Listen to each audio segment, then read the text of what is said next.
Добрый день, вы находитесь на канале Татьяна Мин, Астрологи и Тарот. И это Таро-прогноз для знака зодиака Девы на декабрь 2022 года. Вы можете смотреть этот прогноз не только если у вас Солнце в знаке зодиака Девы, но еще и Луна, асцендент, стеллиум планет. Это вы можете определить по вашему гороскопу онлайн, например, в онлайн-сервисах в интернете. Итак, у меня в руках колода Таро египетская, которая называется Нефертари. И еще мы будем брать карты из колоды Декамерон и из колоды Мунологи. Итак, я, как обычно, достаю 6 карт, потому что это соответствует 6 осям зодиакального астрологического круга и рассматривает все стороны жизни человека. Итак, что ждет Дев в декабре? Первая карта. Это пятерка пентаклей. Пятерка пентаклей – это какое-то огорчение, какие-то поиски себя, либо поиски, вызванные вашим отношением с партнером. Вам как будто бы недостаточно каких-то черт характера, какого-то отношения, каких-то отношений с вашим партнером. Либо, если у вас нет партнера, да, допустим, вы ни с кем сейчас не встречаетесь, и вы свободны, то вы думаете, что нету никого в вашем окружении, кто бы действительно вам подходил. Но эту карту нужно еще пояснить, поэтому мы пока оставим ее и будем дополнять еще другими картами. Карта Луна во втором финансовом секторе. Ну, во-первых, это перемены, вызванные какими-то финансовыми обстоятельствами. Может быть, это даже смена работы у кого-то, может быть, смена банка, каких-то денежных поступлений, того пути, как вам деньги поступают, да, например, вы получали деньги всегда наличными, а теперь вы перейдете на какой-то онлайн-банк, или же вы волнуетесь насчет денег. Луна еще это старший аркан и карта волнения.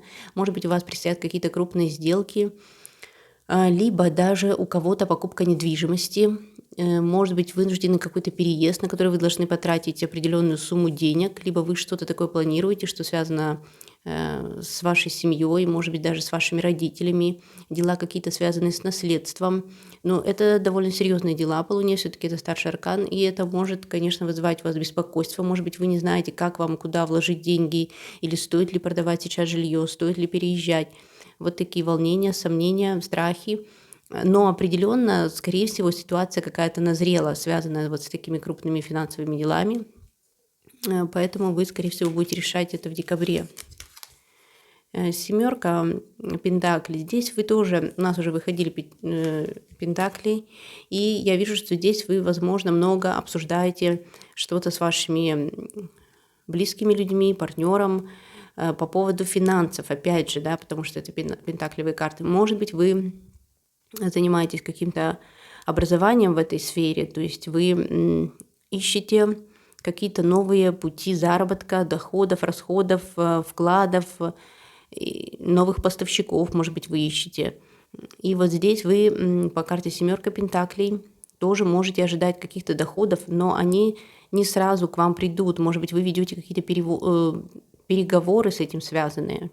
Может быть, вам нужно еще закончить какое-то образование, либо вы ждете каких-то документов, чтобы у вас улучшились какие-то доходы. Может быть, это новые клиенты, новые какие-то партнеры, которые обещают вам доход, да, новые какие-то отношения в этом плане. Но в декабре это, возможно, еще не будет таких окончательных поступлений. Вы только начнете какую-то такую определенную деятельность финансовую и будете насчет этого разговаривать, общаться. Туз жезлов. Туз жезлов, причем это выходит в самом высоком секторе, 10-м, да, но здесь еще и сектор родины, семьи тоже задействован. Поэтому вместе с картой Луна, эти две карты отвечают за работу, да, за дальнейшее продвижение вас по работе, для кого это актуально. Здесь у вас может быть какое-то новое начало. Может быть, вы боитесь переходить на новую работу, заниматься какой-то новой деятельностью, новым бизнесом, потому что все новое может страшить. Но по карте туз жезлов я вижу, что здесь может быть что-то очень новое по работе. Может быть, даже, не то чтобы неожиданно, но это как-то повлияет на вас, потому что и Луна эмоциональная карта, и жезлы это тоже эмоциональная карта. Здесь что-то такое может быть. Если это вообще не связано с работой, например, да, вы не работаете или у вас там все стабильно, Это может быть какая-то новая цель в жизни, какие-то новые обстоятельства откроются для вас, и вы поменяете полностью свое направление. Ну, например, вы решите пойти на работу, или вы решите открыть какое-то новое дело, новое хобби, которое начнет приносить вам доход, возможно. Либо даже это какие-то новые отношения партнерские. Может быть, это вообще не лично у вас, а у ваших родителей.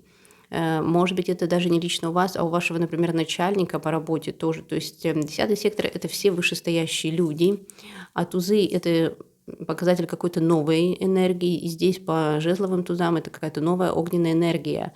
Так что, если даже не лично у вас, то на работе, либо в вашей семье, в вашем стране, где вы живете даже, будет что-то новое, какое-то новое начало, новые законы, новые правила. Ну и, кстати, вот эти две карты вместе еще могут означать новое место жительства у кого-то, либо какие-то перемены в месте, где вы живете. 6 мечей. Карта, которая показывает ваши мечты, надежды на будущее. Эти мечты могут связаны быть как лично с вами, так и с вашими детьми. И вот здесь опять тема хобби, каких-то новых творческих занятий, увлечений.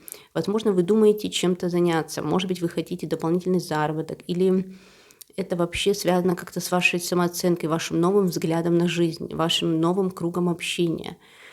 И здесь вы как будто выстраиваете, вы куда-то хотите прийти. То есть вместе с жезлами, да, вот здесь в 10 секторе и 6 мечей. Это какие-то новое начало вообще. То есть сразу хочется еще вот эту карту открыть, здесь тоже мечи. Ну, то есть вы подсознательно думаете о том, что вам нужно что вам не хватает в жизни каких-то перемен. Конечно, у кого-то это могут быть волнения за детей, и именно из-за детей вы даже поменяете какое-то свое направление в жизни, может быть, что-то по-новому у вас пойдет, да, у некоторых. А если вы с детьми здесь не связаны, то это могут быть новые хобби, новые друзья, новые группы, коллективы, куда вы хотите входить. Но все-таки по этим картам не все может пройти так гладко, то есть не все те надежды, которые вы возлагали, может быть, на каких-то друзей, коллег, на бизнес, на ваше хобби, не все это сбывается. То есть вы все равно подсознательно волнуетесь, получится ли у вас новое вот это дело, которым вы хотите заниматься, получится ли у вас, может быть, новая дружба или там какие-то новые мероприятия, которые вы пытаетесь провернуть в жизни. Это также может связано быть вообще с романтической жизнью. То есть, может быть, вы хотите встретиться с каким-то человеком, да, по карте 6. Это человек, который живет далеко, да и по 12 сектору мы тоже можем так сказать. Но этот человек, он может не давать вам либо какой-то ясности, либо что-то такое происходит, что огорчает вас. Вроде бы вы и стремитесь к нему, но в то же время вы, может быть, подсознательно понимаете, что это очень тяжело, как бы это либо вы не хотите переезжать, ехать куда-то, либо вы что-то вас очень волнует, связанное с 5 и 11 сектором, который как раз-таки говорит нам о творчествах, детях и любовниках. И поэтому я хочу дополнить здесь картами еще, что же это все-таки может быть, но у всех это может быть по-разному. Это общий расклад, поэтому я даю, конечно, варианты для всех, а вы берите для себя только то, что вам подходит. Это 9 кубков. И опять 5 кубков. Ну, здесь, да, какие-то не очень... Какая-то хитрость я чувствую здесь. Какая-то хитрость и недопонимание, что ли. Может быть, так складывается у вас не очень благоприятные люди, которые вас окружают, потому что вот этот 5-11 сектор – это дом окружения наших любовников, какие-то сайты, какие-то группы онлайн или спортгруппы, да, где вы состоите. Но так как это мечи, это, скорее всего, связано с общением. Может быть, вы являетесь лидером или входите в состав какой-то организации, где что-то идет не так, и вы волнуетесь. Может быть, у вас есть какие-то секреты, и вы вот по 12 сектору опять боитесь, что это, что люди узнают что-то о вас такое, что не понравится. Какая-то не очень приятная молва о вас может идти. И по пятерке мечей вы как раз можете стараться хитрить, что-то скрывать о себе. Либо это все может делать ваш какой-то возлюбленный. То есть он может казаться, как-то действовать не так честно. Он может больше говорить, и эти слова не всегда правдивы. То есть он как-то пытается здесь для себя какую-то выгоду найти, он или она, неважно, да. Здесь в плане личных отношений и какой-то жизни интимной у вас могут быть вопросы возникать. И это тоже мы можем сказать еще и по вот этой карте, да, которая у нас здесь выходила, и мы хотели ее дополнить. Это 7-й сектор, как раз сектор партнерства. Но давайте посмотрим на колоде Декамерон. Что такое в партнерских отношениях у Дев будет в декабре, что, может быть, заставит вас поволноваться. Это король Пентаклей здесь какой-то выходит. Еще и маг. Но король Пентаклей может быть мужчина не свободный, в этой колоде особенно.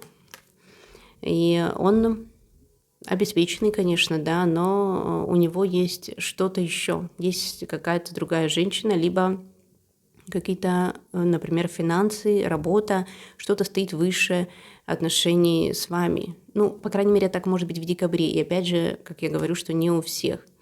Либо, если вы мужчина и смотрите этот расклад, то для вас, может быть, отношения уйдут на второй план, и вы будете больше как раз-таки думать, да, где найти вам пентакли, а не где вам найти отношения.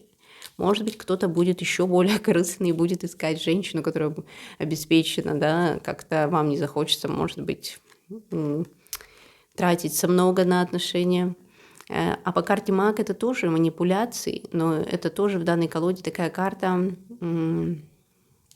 когда вы хотите управлять ситуацией, когда вы хотите, чтобы все было в ваших руках, и вы, главное, вы сами были в очень хорошей позиции, как вот по этим двум картам, да, которые у нас выходили, 9 кубков и 5 мечей. То есть это какая-то хитрость, это не совсем честное отношение с вашей стороны в партнерских отношениях, либо партнера к вам. Не знаю, девы, почему так происходит. Может быть, вы чувствуете, что партнер как-то корыстно настроен, что у него есть какие-то свои мотивы. А что скажет колода Moonology?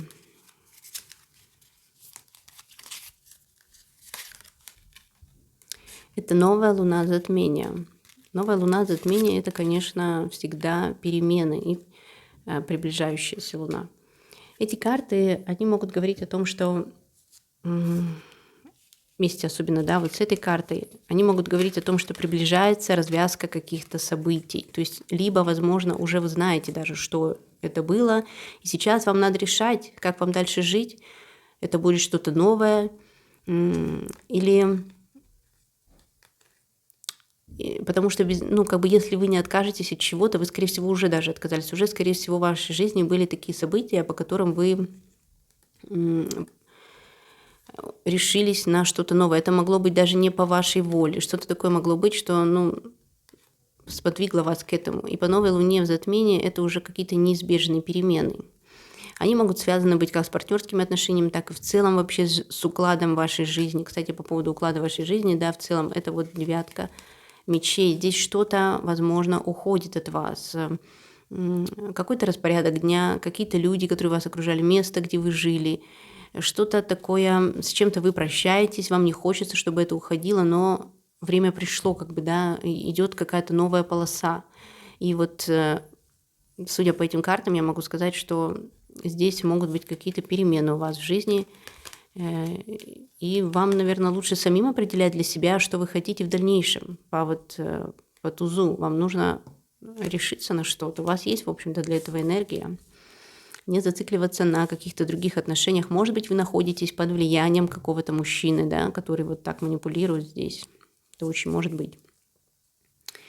Вот такой интересный расклад. Опять же, я повторяю, что он не для всех, с кем-то резонирует, с кем-то нет, но я надеюсь, что вы возьмете все самое лучшее отсюда. Обязательно напишите в комментариях, что вы принимаете все самое лучшее, что дал вам этот расклад. И до встречи на моих новых видео. Всем пока!